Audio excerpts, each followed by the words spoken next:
I am also recording myself. You sound kind of low in my ears. Are you talk now? Nope.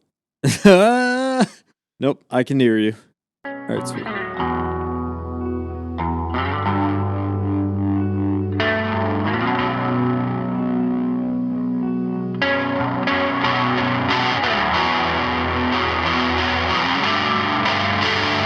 I'm hitting record right now. Three, 2,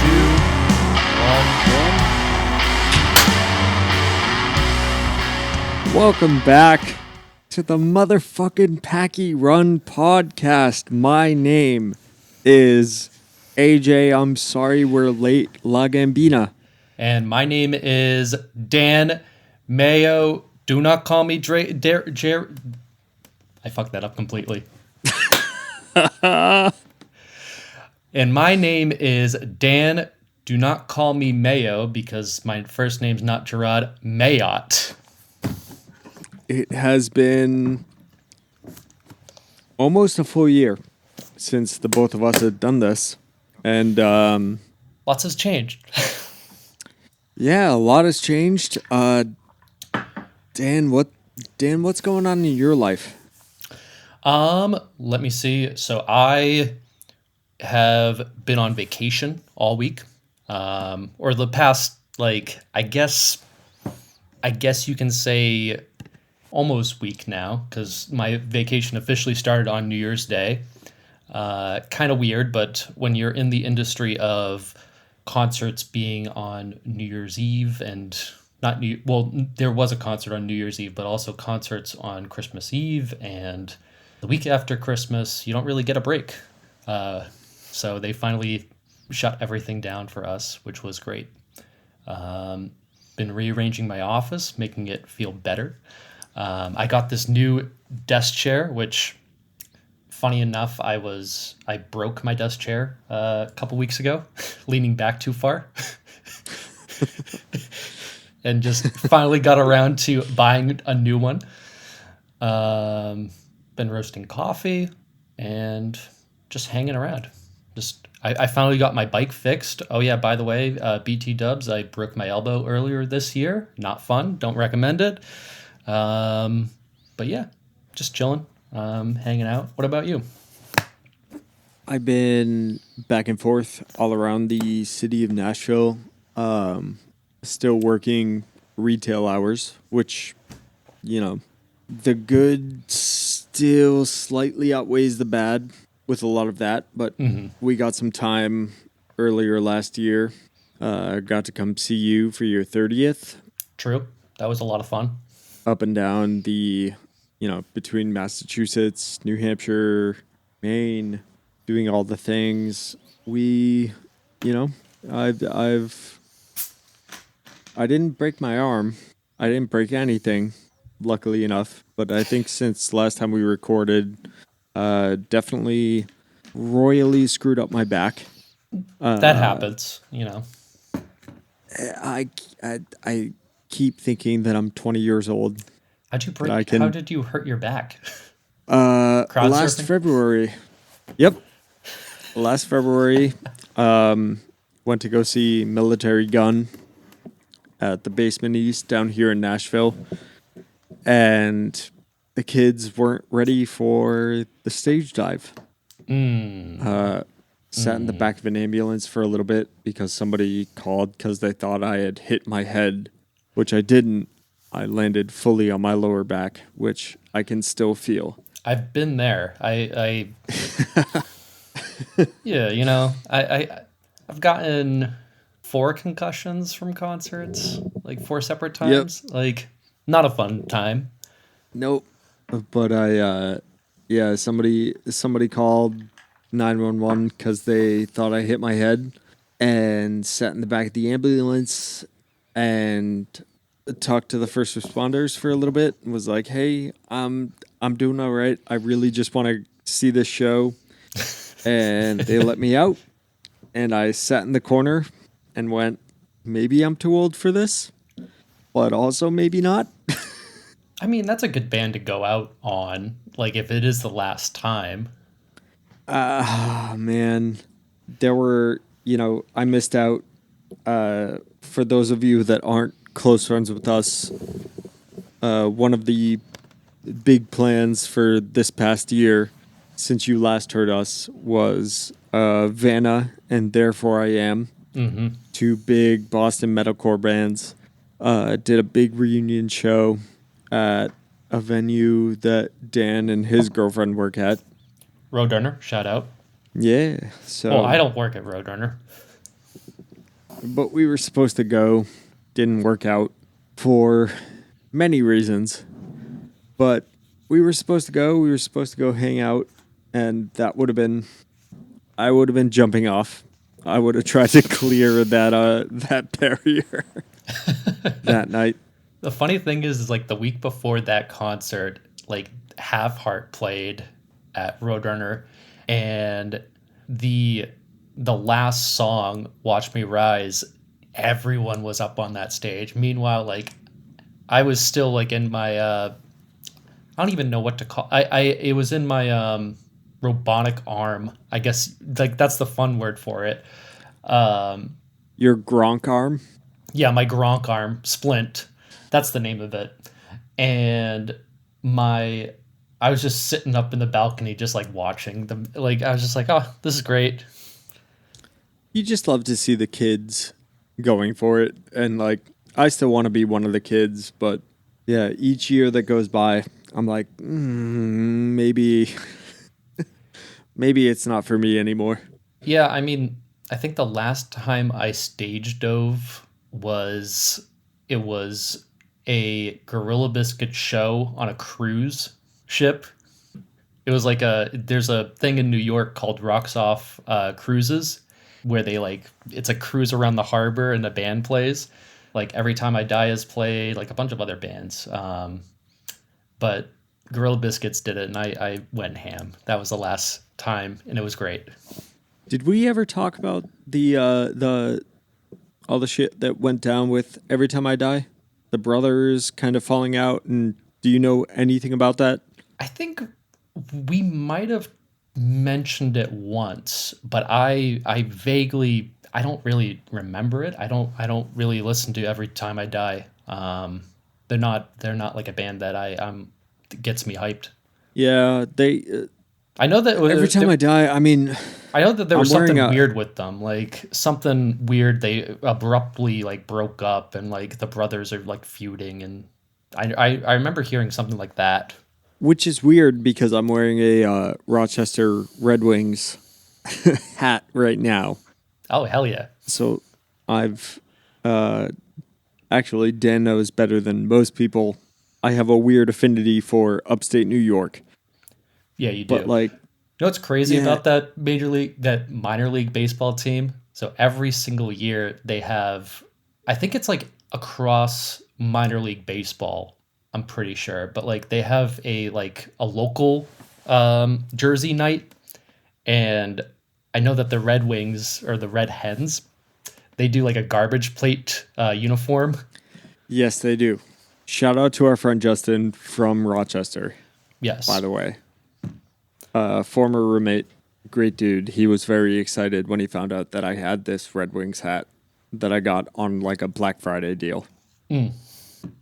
But no, the Every Time I Die, I mean Warped Tour 2012, I think it was. I got one of the samplers, Yeah. and they had that song where it's like, "I want to be dead with my friends." I forget what album that was, but it was, I mean, heavy as shit, like great. Yeah. It's funny that now metalcore has a little bit of a stigma around it. When you say metalcore, it doesn't mean quite the same thing as I think it meant when you and I were really coming up through punk and hardcore. I feel like metalcore now is like it's way more polished than what I mean. Like when we think of the original like metalcore bands, like when I think of like Hatebreed or Killswitch Engage, for example, like Early kill switch, yeah. yeah, like it's not what it once was. Yeah, metalcore now is entirely like I'm not gonna say it's The necessarily bad, but like I don't know, like it. No, but the it's like, okay, let's write pop songs with a breakdown and the guitars are all compressed to shit and stuff. Like, yeah, metalcore now is not the same as what metalcore meant when we first came through those kind of scenes. Like when I think of bands who are doing like the closer to the original metalcore sound, I would think of like someone like Knocked Loose, for example. But like I personally, I don't like Great, Knocked Loose. great example. Great example. I mean, there's some that are pretty good. I mean, like Spirit Box has a couple good songs. I do enjoy them occasionally. Not my on my top listens, but they're one of the better leading bands in that genre. So that's interesting because for some reason, Spirit Box makes me think of more of the like. I feel like they're more on the lines of like the shoegaze, like late stage title fight kind of stuff. Is Spirit Interesting. Box doing? I don't listen to Spirit Box that much. Are they like? Are they more metal leaning than I'm giving them credit for? Yeah, metal. Yeah. Yeah, they're All right. more. Yeah, they're more like a metalcore band at this point. Um, Okay. you know, And not as a dig like no. they are metalcore as in the definition of that term, not. I mean, I'll let me see. When in doubt, Wikipedia, right? Love when I type in You're right. Spirit, and the first thing is Spirit Airlines and Spirit Halloween. I mean, I guess metalcore, alternative metal, progressive metal, gent, and post metal. I mean, it's a spinoff of I Wrestled a Bear Once. Is it really? Yeah. Oh man. That's So you I know wrestled a bear it's once is I I had a moment with I wrestled a bear once. That's not my that's not my go-to for anything. oh But I man. guess I was probably closer with I wrestled a bear once when you and I first met than any other time in my life. I I I think I was definitely not. Yeah, it wasn't even when I was kind of in it, I wasn't in that. Yeah, you weren't like fully into it. Like you weren't like, Yeah, oh man, that's a throwback. I wrestled a bear once. I wrestled a bear once. Well, so all right. Um what else do we have to catch up with people on before we get into the full meat and potatoes of our Patriots fandom, and I'm sure we can spend some time at the end of the episode talking about, you know, the last year and our music preferences. Yeah. What else is what is new with Dan and AJ? Well, I moved, but I moved like down the block, basically, not very far. Moved from Brighton to Alston, which, if you grew up in the Boston area, like that's the same area, the same street, like pretty much. Um, Yeah, but it's a cool place that you have. yeah, I mean, I like the fact that we're a lot closer to more venues, more stores, more like places to hang out. Like I cannot wait to there's a there's a place right next to Roadrunner called Want to Hear It Records, or I think it's Want to Hear It. And it's fantastic. They have great beer on tap. I'm going to probably sit there and watch a ton of playoff games this weekend, which I can't wait for. Um, trying to think of anything else new. I mean, I started working at the Sinclair. That's fun. Um, It's my favorite venue in Boston, so love it. It's a great venue to be affiliated with. Yeah, It's a good it's place. it's. I think it has the best people. People who work there are great. Um, the room is fantastic. Yeah, awesome. Um, yeah. Other than that, like, I mean, I haven't done much in the past like year or so besides breaking my arm. I've been trying to mostly recover. It sucks being injured, but Yeah. um, that's pretty much it. What about you? Yeah, I've been down here um just trying to make it work in Nashville. Um I've still some of the cast of characters has changed, but it's still a lot of people that seem to be in my corner Yeah, and are doing everything they can for me, you know? yeah, It's been I'm doing all right down here and trying to figure out what's next, talking to a lot of really cool people. Just recently, guys that are involved in some of the higher level like MMA things, a couple of music guys, like just been really around a lot of positive people. hell yeah. And then shout out to Joe and Beth. Mom and Dad came down for Christmas and we had a really nice time down here and spending some time with myself and trying to figure out what 2025 means for me. Right. Trying to figure out, what the next step is. Yeah. I mean, that is a lot. It's a hopefully it's a good year. Hopefully it's an interesting year. It's all we That's can. the plan at least. Right. Oh yeah. All right. So, Let's get into this. we're recording today, January 6th, 2025, and our number one team in the world Hmm. is the New England Patriots. What the fuck are we doing, Dan? Well, let's see.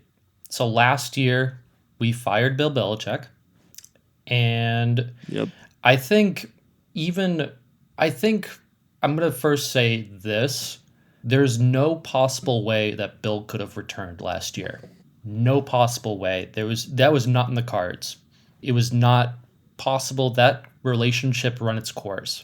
The hypothetical is that like if Bill had this team, it would be better. I don't think so. I mean, who even knows? Bill wouldn't be a part of this equation, regardless. That relationship run its course.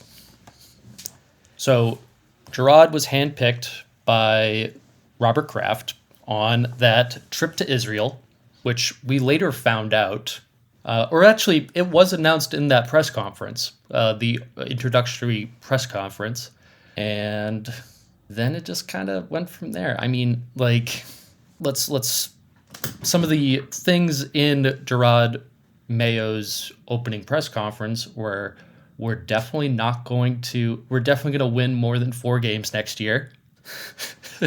Lie.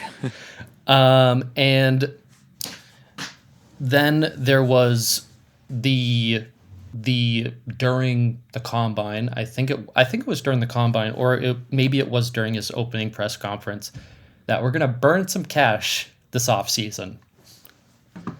I mean, we re-signed all the original guys, but I don't know if we burned cash necessarily.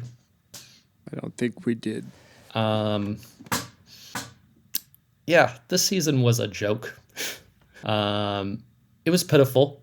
I thought Gerard Mayo would be back next year, but then I think what broke the camel's back was the Chargers game. That 40-7 loss at home, people booing, people saying fire Mayo. I think that was what did him in. Yeah, I mean, I would like to. I would like to send a little bit of relief to the Kraft family. I think they thought they had a guy for whatever it was, Right. 3, 4, 2 years. I think they thought they had their guy that they could handpick in a, you know, Cinderella kind of situation. And I'm of two minds. Okay. Because on the one hand, somebody like Robert Kraft, who has seen probably the greatest dynasty that American professional sports has seen, right? Like, this is a guy that, for all intents and purposes, handpicked Belichick, Yeah. allowed his team to handpick Brady and to make that decision year over year over year with contract extensions and everything else. You've got a guy that knows what it looks like Right. to play the winning hand. I want to believe that he saw something in Mayo that a lot of us did not see in him. I think, I mean, this is also have has been reported that the plan all along was for Belichick to get the wins record, be the all-time winningest coach, get that wins record, and then a few years down the line, I think they were thinking probably like 2 or 3 years and have Gerard be the defensive coordinator, but they pulled the trigger too like it's like taking a cake out of the oven too early. That's what they did.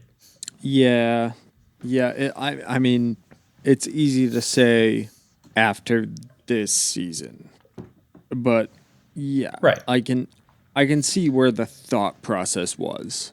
You you've got your guy. You think that he's the handpicked one. You can kind of give him the Robert Kraft touch and take it from there. But yeah, like you said, took the cake out of the oven too early. Okay. And I mean, I like Gerard. I think he's probably a good person. I liked him as a player. I mean, he's just wasn't the right guy for this job, unfortunately. I mean Robert. And not at this point. Yeah, not at this point. I think if yeah, it's hard. I mean, maybe if nah, that's a crazy like. I had a crazy thought that like I mean maybe he would have worked out if it was like we were just coming off another Super Bowl and Belichick we had that established culture, we had the good players on the roster, and maybe it wouldn't be a disaster. But like, I mean, even some of the press conferences, I mean, the statements that he made, like, I mean, it's bad when everyone is referring Monday as Walk Back Monday. I was just gonna say shout out to the Discord server. Like, Like, yeah, walk back Monday. Walk Back Monday. I mean, it was a thing amongst every Patriots fan. Like, it was all over line. Oh, like, I mean, like, he threw players under the bus. He threw Alex Van Pelt under the bus a couple times there. Like, not very Yeah. subtly. Like, Belichick, I mean, and obviously, like, he's not Belichick, but Belichick wouldn't do that. Belichick would be like, I need to coach better. I need to do this better. We need to put our players in the right place to make the plays and blah blah blah blah. Like, So, all right. So we've gone through this entire year. right, How do we how do we fix it? So right. Mayo's out. Mayo is out. I believe I saw a report that AVP is out as well. You know, I saw that report, but I've seen mixed reports that he is still technically still there, but I don't imagine it's tough because I don't think like Alex Van Pelt was the problem this year. I would argue, based on this past game. So, for those of you that are not, big Patriots fans like me and Dan are, they benched they benched their starting quarterback after one series Yep. and threw out the third string, Joe Milton. Yep. And Joe Milton going into the season, he's never played like actual game reps. Yep. Joe Milton comes out as the ostensibly the starting quarterback. Right. He goes and he plays 3.5 quarters of crazy good football. He Now, was solid. Patriots fans are mad. Patriots fans are mad because he played 3.25, 3.5 Right. incredible quarters of football when if we wanted to get the first seed in the draft, if we wanted to get the number one draft pick, we Right. needed to lose this game. Joe Milton comes out and plays like an actual starter. He balls out. He balled out yesterday. He was Now, fantastic. granted, he's playing against us at best second string Buffalo Bills defense. Right. They weren't playing any of their starting players, but the touch that he had, he came into this past year with a lot of questions about his mechanics, his ability to, everybody knew he had a cannon for an arm, but how do you place the ball correctly and stuff? Like these are things that mattered in the National Football League. And even against a secondary team, he looked good. He looked like an NFL caliber starting quarterback. Yep. So how do you look at Alex Van Pelt and say he's a problem when there were some of those things that I was just saying, mechanics, touch on the ball, things like that. Those were a lot of issues that people have with Drake May. Yep. And basically everybody in the league that have played against him, that have been watching him, every time Drake May has come up in the national media, it's been nothing but, man, we didn't know this kid had this in him. Yeah. And Well, now you're looking at Joe Milton through one game again, put the blockers on against this second string defense, et cetera, et cetera. But now you've got two quarterbacks in the Patriots locker room where they say, coming out of the draft, these guys have issues. They need to be figured out. They need right. they need more. And under offensive coordinator Alex Van Pelt, they've both kind of really proven themselves. What do you have an issue with AVP? Do we need do we need a new offensive coordinator? Do we need like and this is leading into a Right. bigger question, how do we fix this fucking Patriots team? But I mean, focusing it's fully on quarterbacks and offense, I'm not mad at Alex Van Pelt.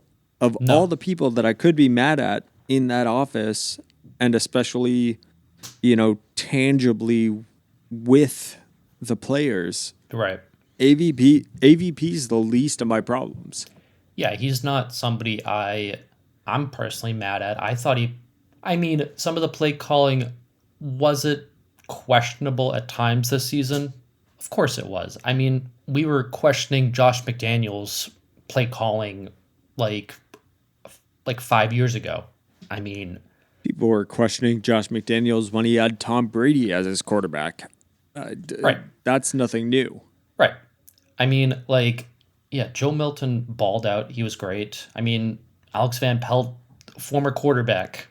Who knew? Well, who knew he would be great at coaching a superstar in Drake May? I mean, this team just needs more talent, honestly. We are devoid of we have no talent anywhere. I mean, people keep shouting from the rooftops, we need a wide receiver.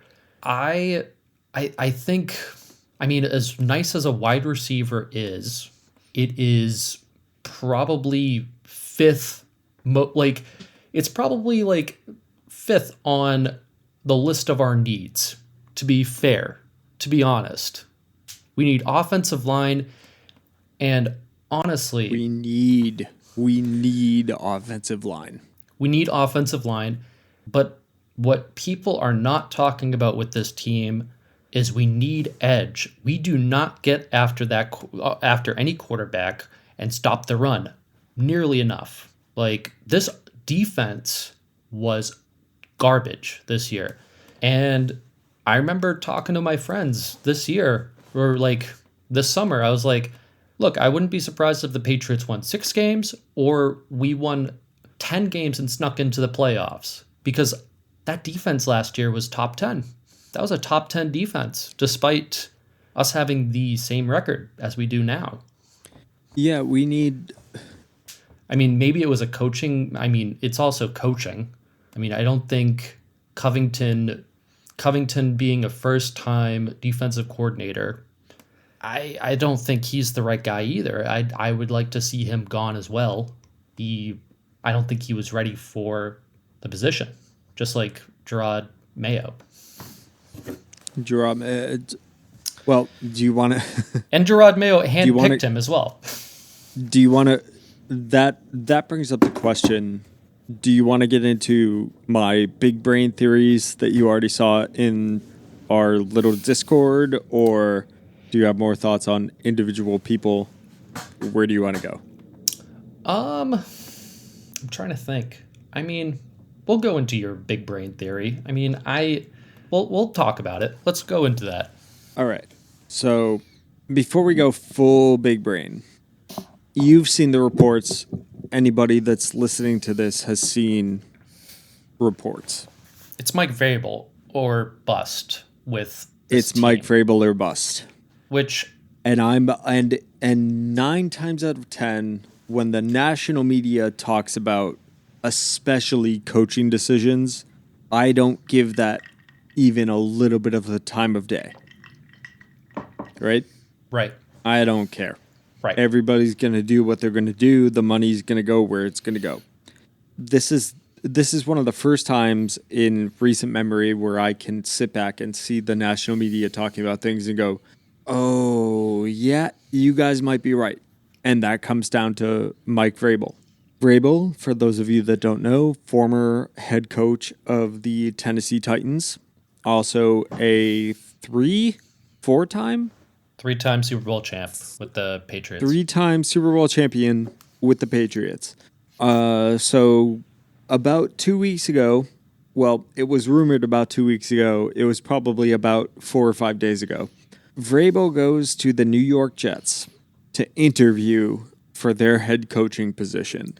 Well, even before that, he was with the Browns, and the Browns. As an offensive consultant, Yeah, something like he had that. some sort of consulting role, but they were like, we're gonna let you out of your contract early because we know that you're gonna be a hot commodity, like to get a head coaching gig. So we'll do you that solid. Thanks a lot. Like, go get like interviews or whatever. Good luck. Yeah. So Vrabel this past week goes and interviews for the New York Jets head coaching position. Yep. And like I was saying, 9 times out of 10, when people try to read too far into that kind of thing, I'm dubious at best about that kind of thing.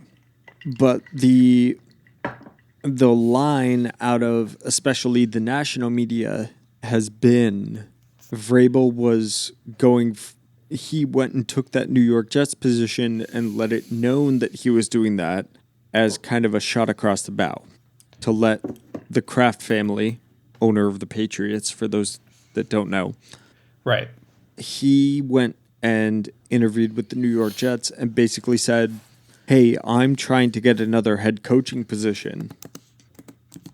And if Mr. Kraft, if you're not going to interview me, if you're not going to give me a job with the team that I've known and loved and that I'm a Hall of Famer with, then you're going to have to deal with me with a division rival for years going forward, like a little bit of peacocking." Right.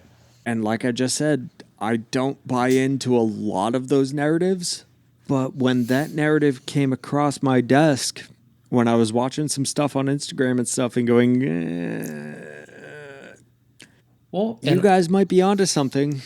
and also recently inducted into the Patriots Hall of Fame, and he spoke pretty highly. He wants to be here. There's also a report from, I believe it's The Athletic, that came out and was like, Vrabel wants to be here. He wants to be in New England. He wants to be the head coach. And what I'm curious about is, since you live in Nashville, what do people in Nashville think of Vrabel? I know that had, I mean, he basically got fired because he couldn't agree with the GM, but like, what in general were the fans thinking at the bar about Mike Vrabel? Nashville's very torn. Nashville's very torn, and I think part of it, and this is going to sound really cheap coming from a diehard Patriots fan, Right, they never saw the wins. They never saw the they never got the dynasty the they never got the win but the part Titans have never been of. a winner. Like, let's be real. Oh, I have to fight to remind people of that all Like, the they've time. never been like, I mean, sure, they make the playoffs, but they don't make But any it's also noise. a and the other thing that's hard when you talk about NFL football down here is there's not there's not a lot of NFL caliber winning to be spoken of down here. Right. They're all college football where everything turn year after year. It's constant turnover. Yeah.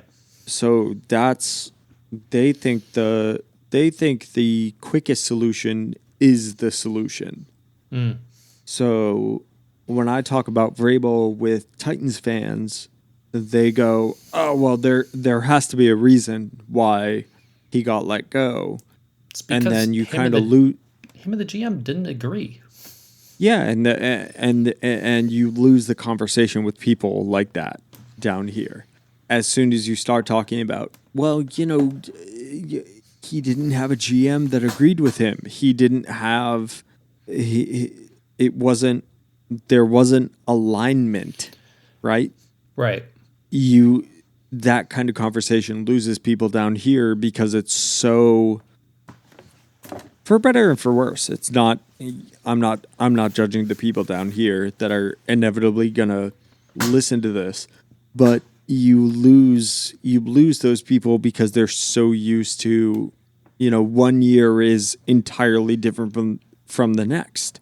You don't get consistency at all, Right. which is, I mean, that is college football to a certain extent, but also he, he really, if you want my personal take, like he really set the groundwork for something cool with the Titans. Right. He was really close to, it was almost what 4 or 5 years in, and he had really changed the culture. And was it last year that they let him go, Yeah. Vrabel? Yeah. I think last year was the year they let him go, and they went 6-11. It looks like, and then the But they were you get seven a and new 10. so you get a new untested talent like Will Levis, Yeah. Shout out to you him. get He's a from new Newton. untested. Is he really? Yeah, he's from Newton, Massachusetts. So shout out. You get a kid like that into the system, and into a system that Vrabel has fought tooth and nail to make.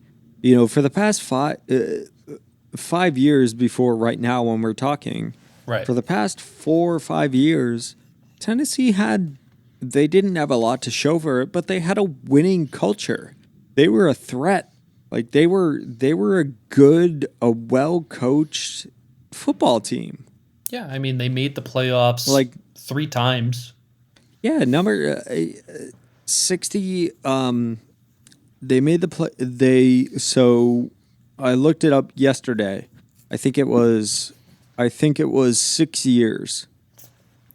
I think it was 6 years that Vrabel was the coach, and 3 or 4 out of those 6 years the Titans were touching the playoffs, if not in the playoffs. Yeah. That's a 50% hit rate for a head coach in a questionable division with a questionable team. That's not nothing. Yeah, I mean, he went from. I mean, he didn't have. I mean, he had decent quarterback play by like Ryan Tannehill, but he fell off by the very end of it. Oh, yeah. I mean, his first year he went 9-7, then 9-7, well, he made the AFC Championship game with that 9-7 team in 2019. 2020, 11-5, 2021, 12-5, and then those last 2 years, 7-10 and 6-11. I mean, But I mean, name superstars on that Titans team. yeah, you had Derrick Henry, you had Jonathan Simmons. Who's the wide receiver on the Eagles now? AJ Brown. AJ Brown. Who Vrabel wanted to pay, but the front office didn't want to pay, and look how that turned out. Who else? I mean, I think that's pretty much it. You've got a couple of pieces. I think that's, correct me if I'm wrong. Okay. I think it's very similar to what the Patriots have right now.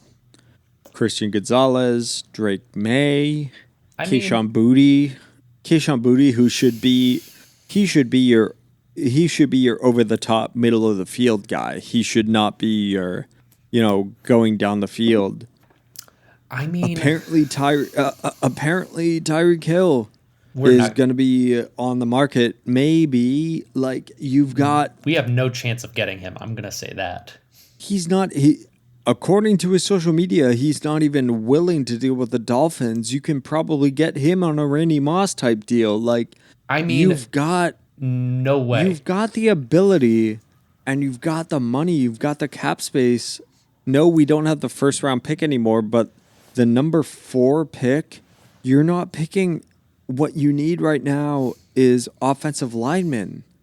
Take that number 4 pick and turn it into maybe 1 first round pick and more than a couple of second round, third round picks. We've got the ability to turn what we have into a bunch of rookie talent, and then take some of your cap space and throw it at a number 1 wide receiver. We're not that far out. We weren't that far out this past year, and we fucked it up. We are. Okay.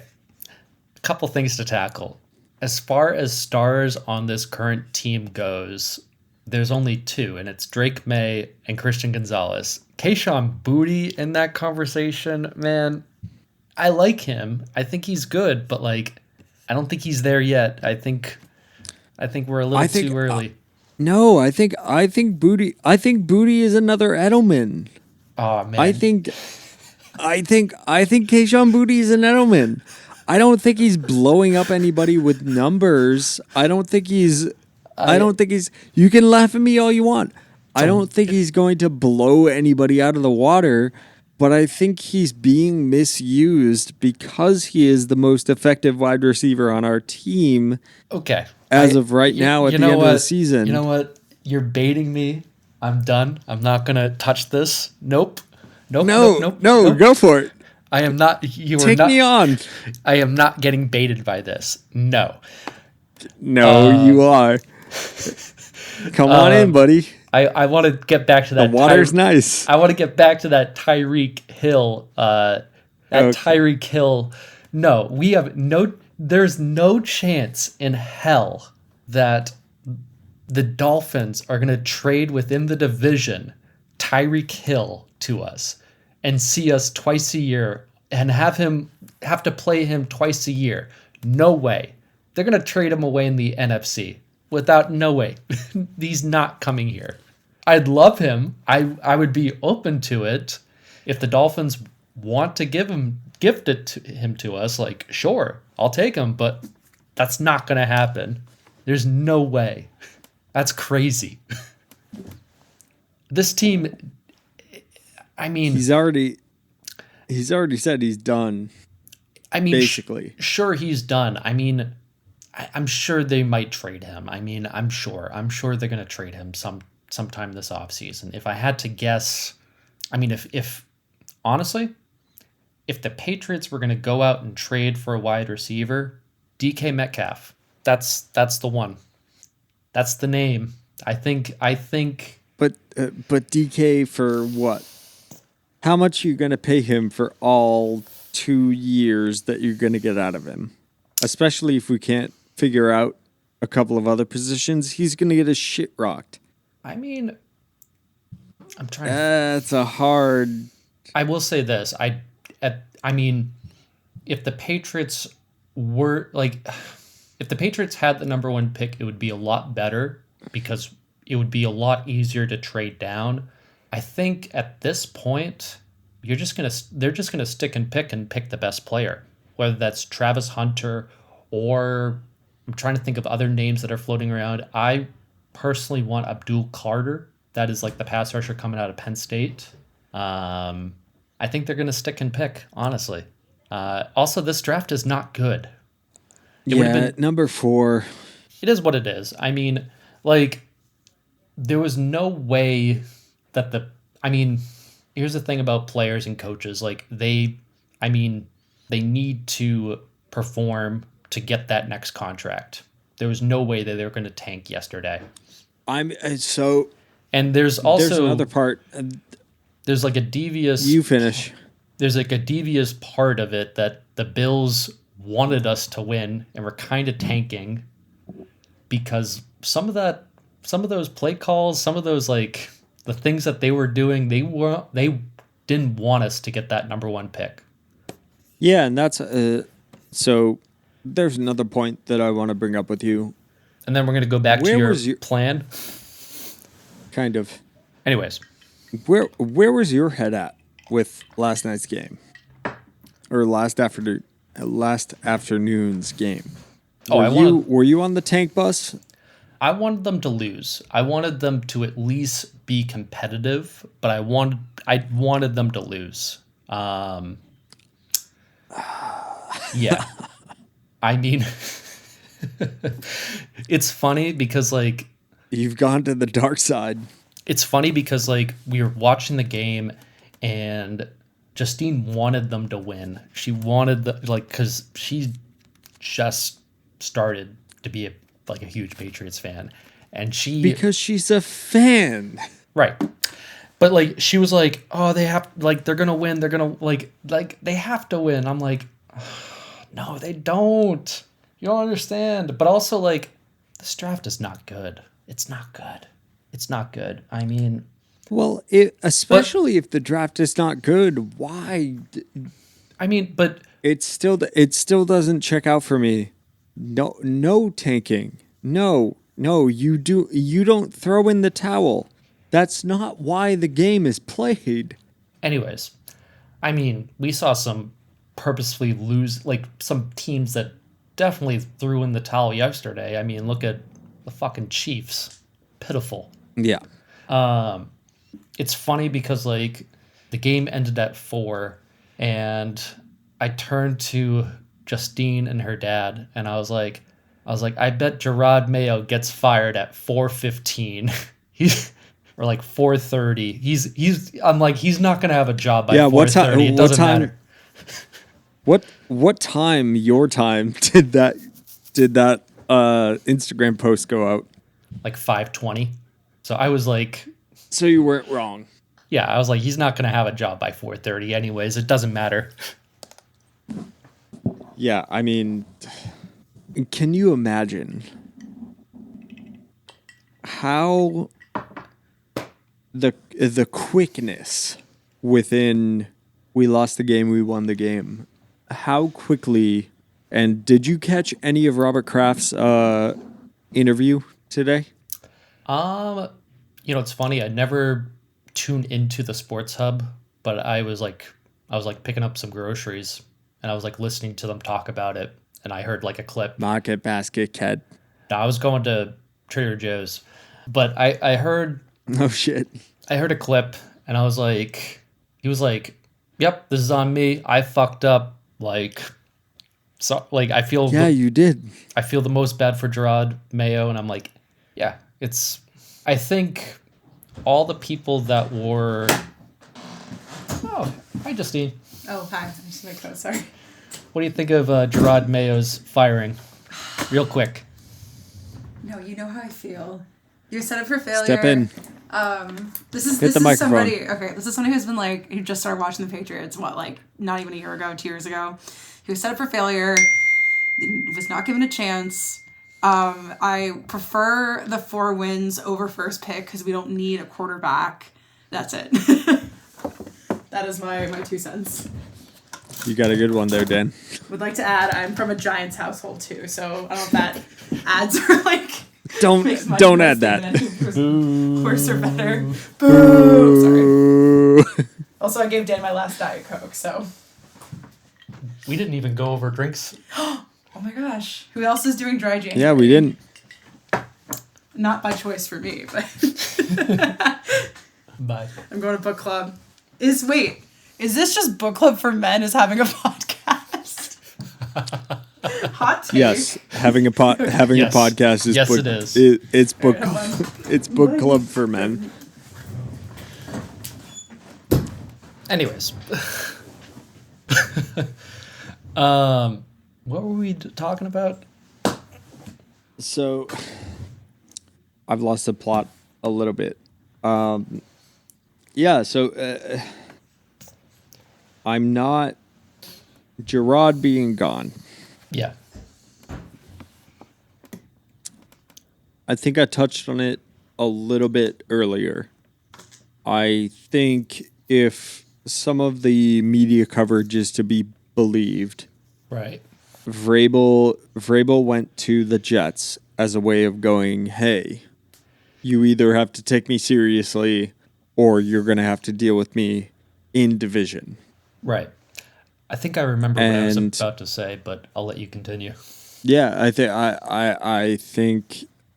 that the Kraft family saw that and recognized it and went, all right, if we're going to play ball, let's play ball. Yeah. I remember what I was going to say. Like, I think everyone who has been complaining about Bill Belichick the last couple of years have realized that he was a large part of the success. He was everything for this team.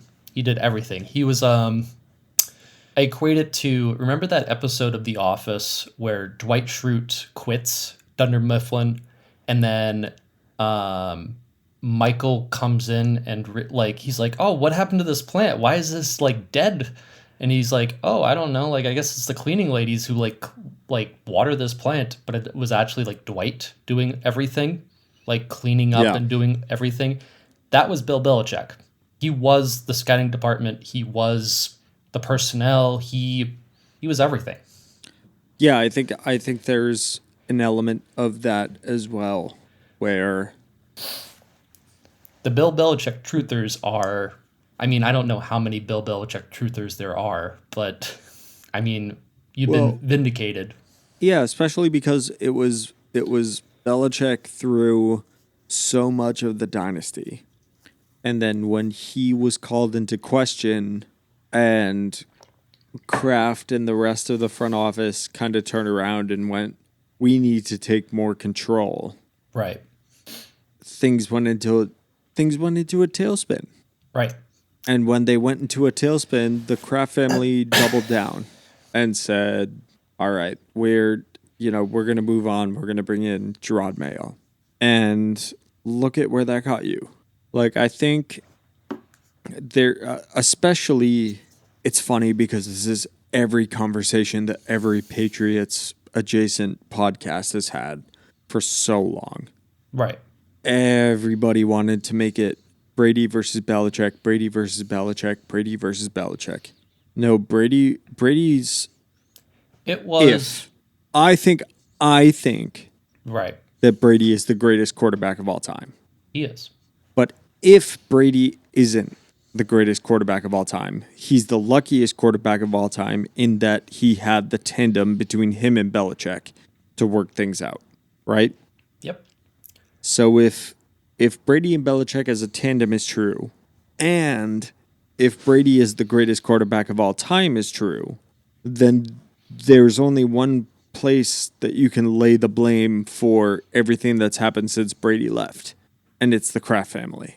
Yes. And as much as people want to talk about Belichick chasing the all-time wins record and everything else, Belichick has been very graceful in, if his goal is to break the all-time win record, he hasn't given anybody any reason to believe that that's the thing that's driven him.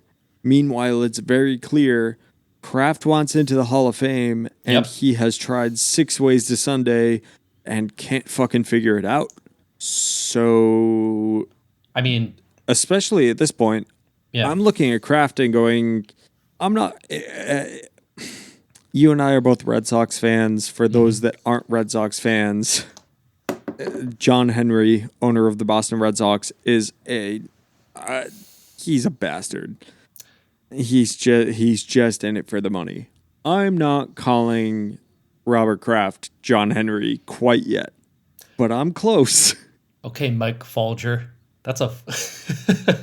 But some people. Now I sound like I should be on WEI. Great. No, I mean, I've heard that take. I mean, I think today we have to give the Crafts credit for making the correct decision and not, you know, firing AVP and like just like Yet. yeah, yeah. I mean, we have we as he hasn't been good lately, but I mean, let's give him his due, give him his flowers of making the correct decision today. Yeah. I mean, it was hard. I mean, but you have to make those tough decisions. As an owner, absolutely. I'm just I mean, they're out of practice. They haven't. Belichick did everything for this team.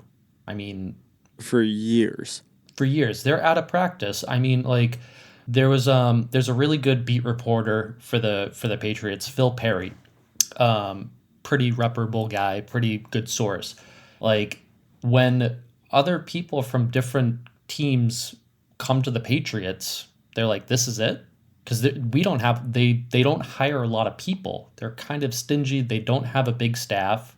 I think they're kind of still running a 2004 operation compared to a lot of other teams. They need to look at what successful teams are doing, like San Francisco or the Rams or everyone. I mean, they need to look inward and find that, which they have done that. I mean, there was that big report card that came out last year with the teams, and Patriots pretty much got an F. They're building that new facility, try to entice more free agents, new weight room, new things for the players.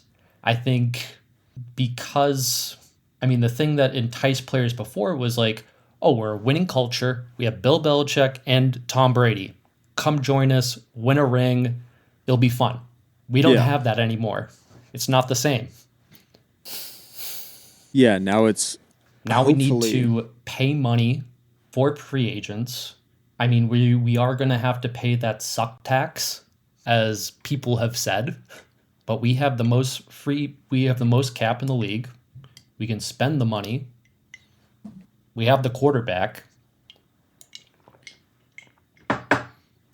yeah, now it's just they have to put their money where their mouth is more than they have in the past 4 years.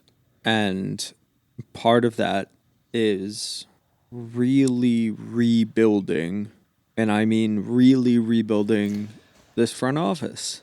Right. You have to have the right people, and Elliot Wolf is fully in my target. He's fully in my line of sight. Apparently he's safe for I now. which I don't love. I'd love to see Vrabel back here and doing pretty much the exact thing he did with the Titans. He built a winning culture as a head coach Right. with nothing. And I do think that with his history with the Patriots, with his relationship, I'm assuming, I don't know, but I'm assuming his relationship that he would have with the Crafts based on his stature in, Patriots lore. Right. Head coaching is a shot in the dark. I get that. And I get, you and I are in the same Discord chat with a lot of the same people that roasted me literally yesterday for talking about Vrabel. I have a hard time believing that he wouldn't be good in this position for at least the next couple of years and rebuilding a team that doesn't seem to have an identity. Yeah, I do want to see him back in the red, white, and blue. Yep. But what I really want to see is a front office that spends money wisely, Yep. takes a fourth round pick, and I don't even really want a fourth round pick. I didn't really want a first round pick. Like the first overall pick or the First overall. Yeah. I didn't even really want that. Like, turn that into something that, like, get as many assets as you can. We've joked about it, and people can go back and listen to previous episodes of this podcast where we kind of joke about, like, yeah, the Patriots are going to trade down.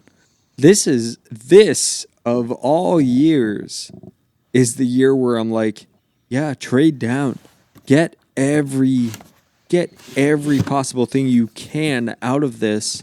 Get as many rookie contracts as you can and put as much talent on the team as you can, and then take one good swing. So, like, our defense is better than it should be. Our quarterback better than he should be. So spend a shit ton of money as far as draft capital is concerned. Spend a bunch of capital on getting your O-line together.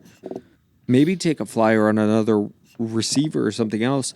But if you have the most cap space in the NFL, throw it at a number one wide receiver that's going to stretch the field. You've got at least two pieces that are going to be able to make up some of the slack. And then between some trades and everything else, like, I don't think the math is that hard. It's just having a really good coach and a really good front office that's going to support that. Yeah. And we haven't had that in 4 years. No, we haven't had So that. bring in Vrabel. And the other thing that I've heard a lot about, Vrabel has ideas of who he wants to bring in. Let him bring them in. Kind of, but can we just let Josh McDaniels die? Stop. Can we stop with Josh McDaniels? I don't think Josh McDaniels is on his radar. According to what I read a few hours ago, it was like, oh, Mike Vrabel wants to come in and he wants Josh McDaniels as his offensive coordinator. Can we not? Can we we owe Josh McDaniels a large debt of gratitude. Let's just not. Yeah. It's like that thing with bands when they turn around and they say, this is our last tour ever. This is the last time we're doing something. And then 3 years later, they come back and, oh, our first reunion show. Do you ever watch that kind of thing happen? And you're just like, man, I was okay with this band being not here. Right. Josh McDaniels is the exact same way. Like, please, I'm okay. I want to see people that are honestly, who I'm trying to let me take a look real quick. I mean, I don't know if I would have him as offensive coordinator, but maybe in some coaching capacity. I think, let me see Vrabel real quick. Variable.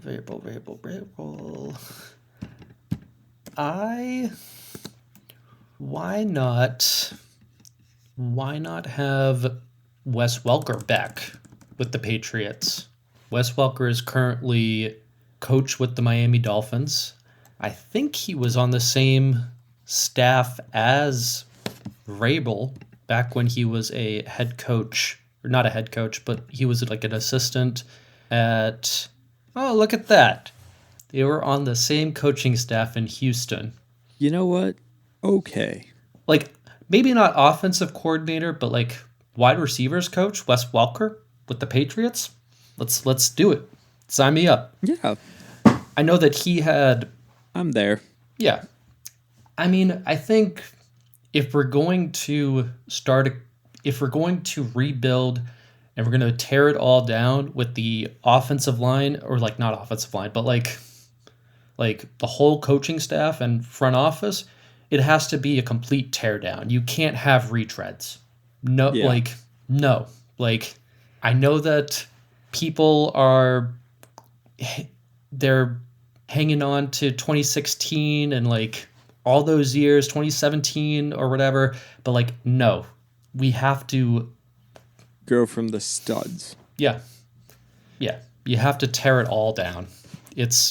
I mean, Kraft tried to piecemeal it together last offseason with Gerard Mayo.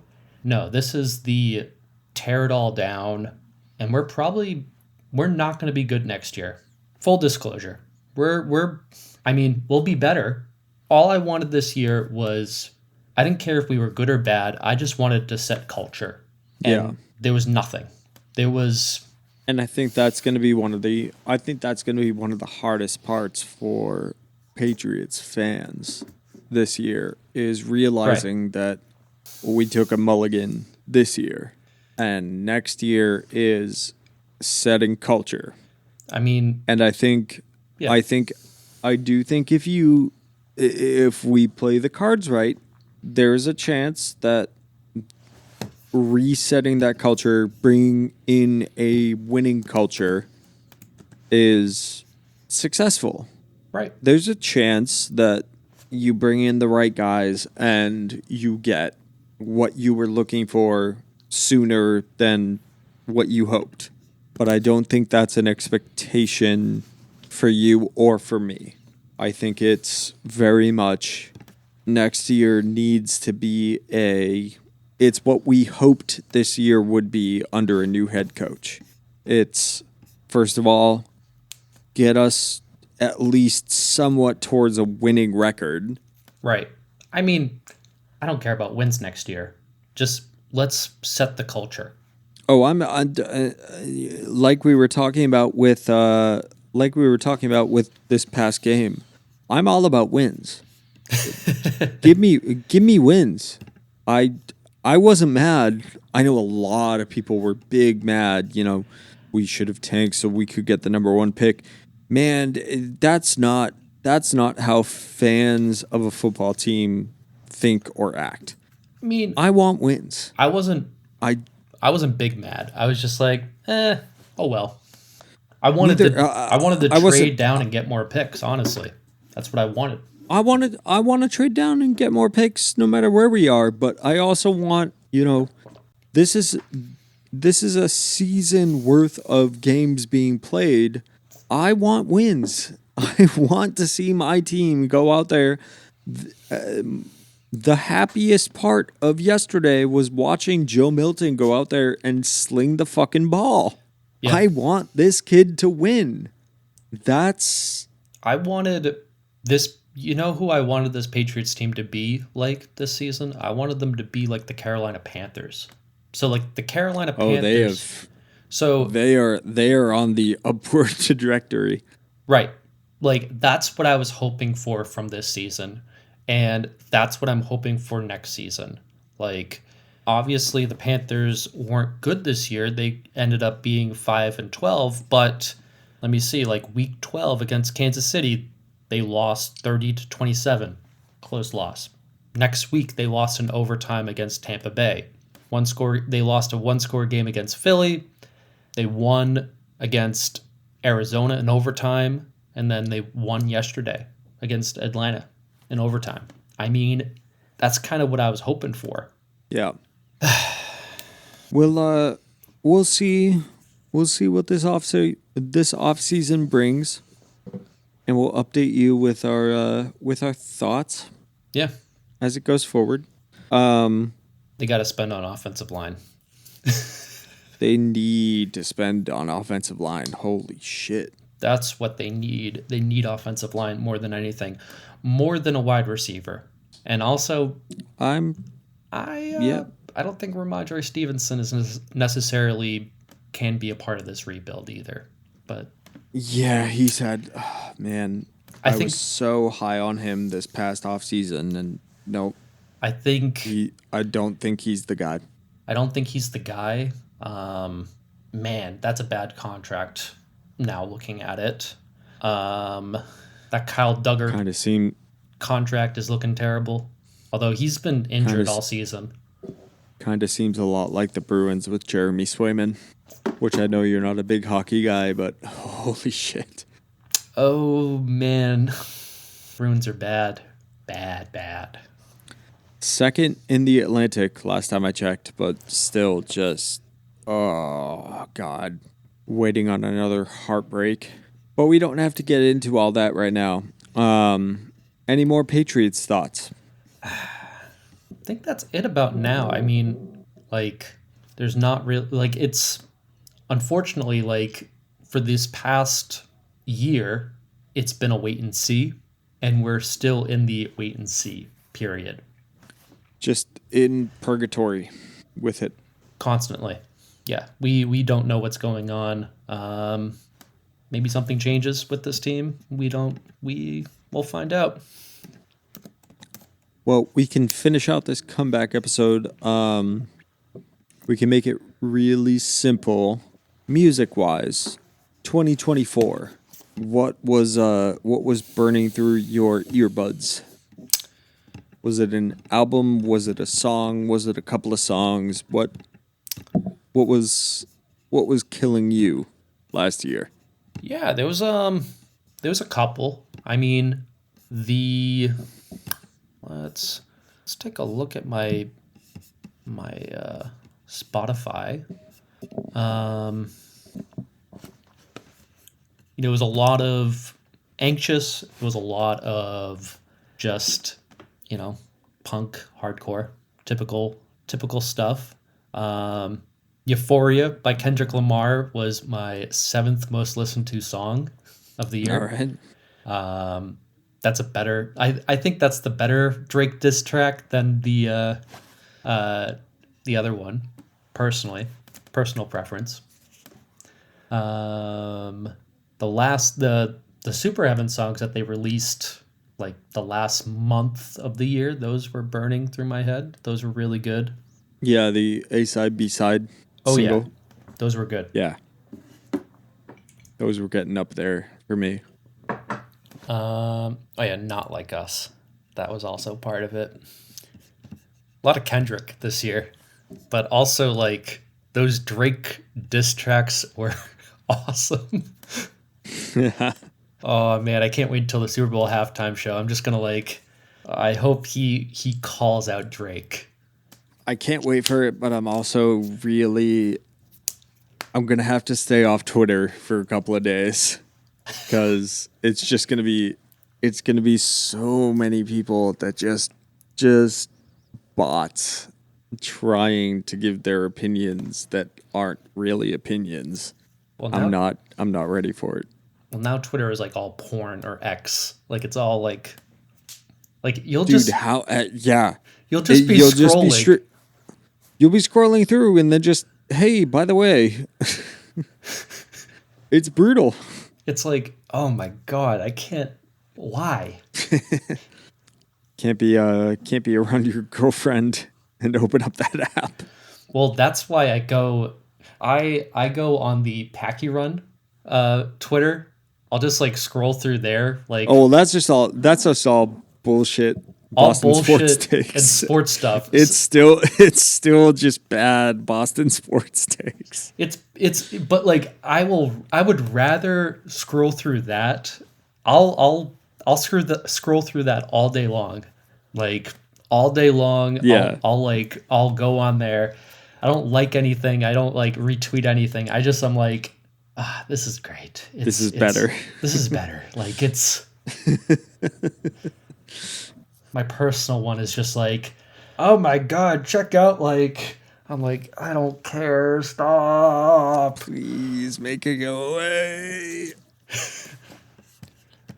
Um, No, I had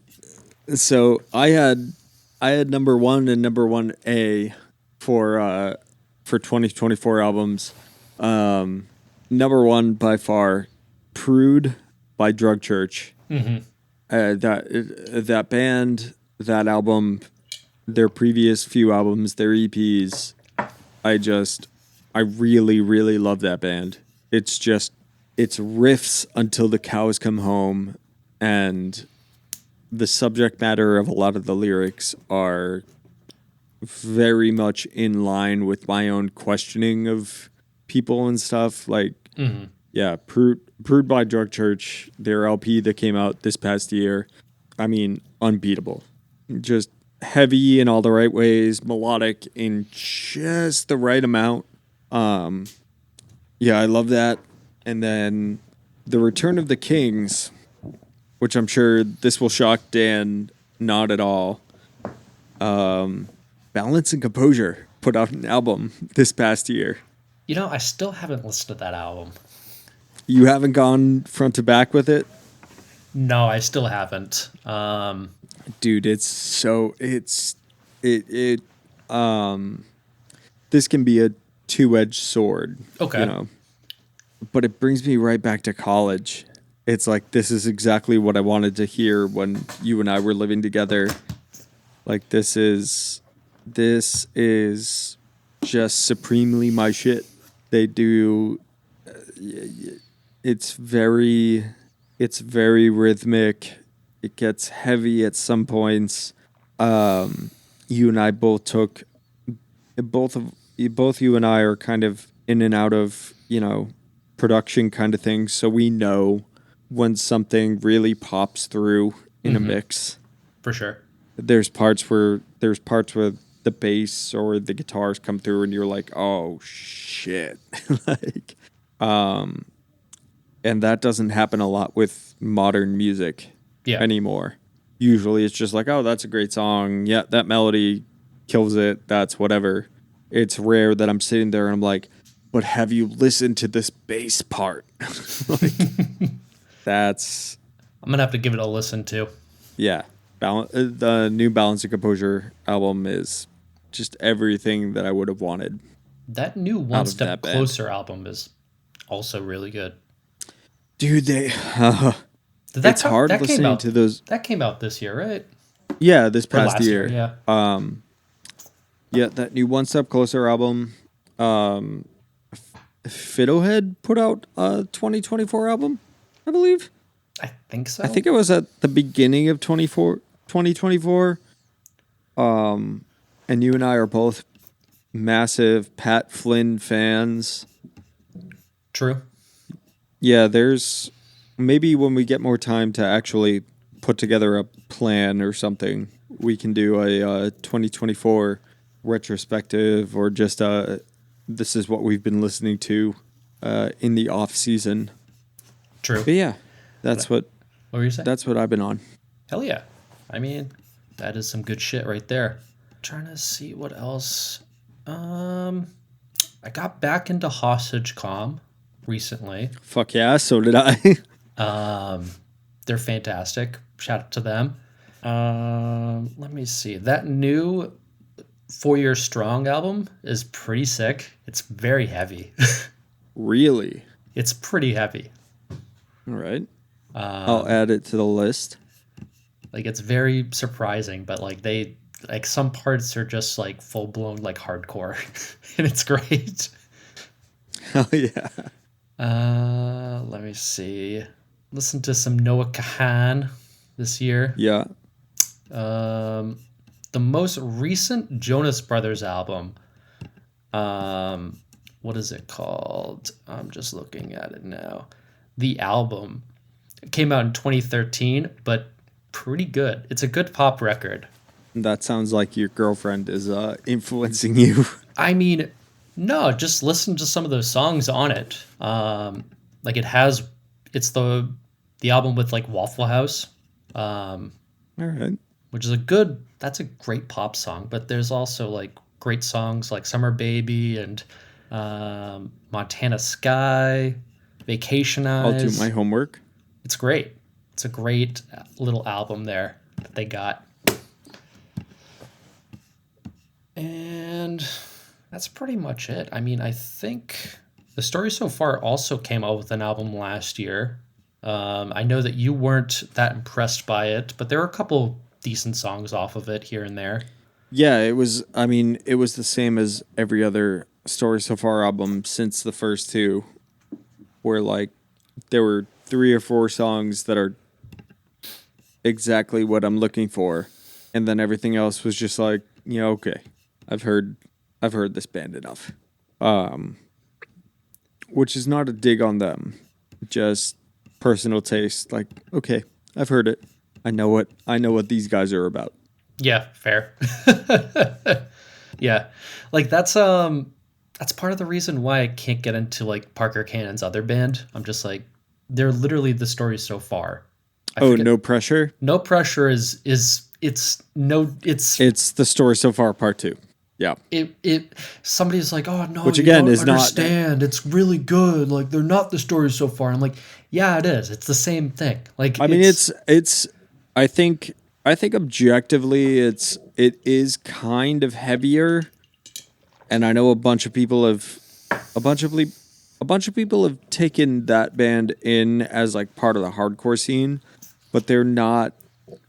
It's not different enough. Like and it's not just because of his vocals. Like it really is just okay. So you made another band and. Yeah, it kind of just sounds like your other band. it's like that meme of like Pam with the 2 different pictures, and it's like Yeah, they're the same picture. yeah, it's that's what it is. That's how I feel about No Pressure. Yeah. Yeah, that's all I got. All right. Anything else you need to you feel the need to add to episode, I believe this is 71. So we're closing in on 100. Episode 71 of the Packy Run Pod. 71 episodes in almost 5 years. We will be better this year, hopefully, and record more. It's tough, even if it's just solo stuff, I guess. Yeah, we're on separate schedules. We're trying to figure it out. Just keep tuning in. We will make sure as soon as this episode goes up, it'll be on Twitter at PackyRunPod, on Instagram at PackyRunPod. We'll put it on all of our individual socials. I am currently AJ is not home on Instagram and Twitter, and I think Facebook too. And I think I'm Mandeod on Instagram, and I don't even know what I am on my. Just hit me up on the Packy Run podcast. That's where I am, anyways. I don't go on my personal Twitter because it's too chaotic over there. Hit us up wherever you can. We'll let you know if we expand to other platforms and stuff. Man, if we can nail down a schedule, how cool would it be if we could start pushing a Patreon? Please pay us for this. We'll see, but we'll talk soon, hopefully. See you later, guys. Absolutely. Everybody do for self, and we'll catch you later.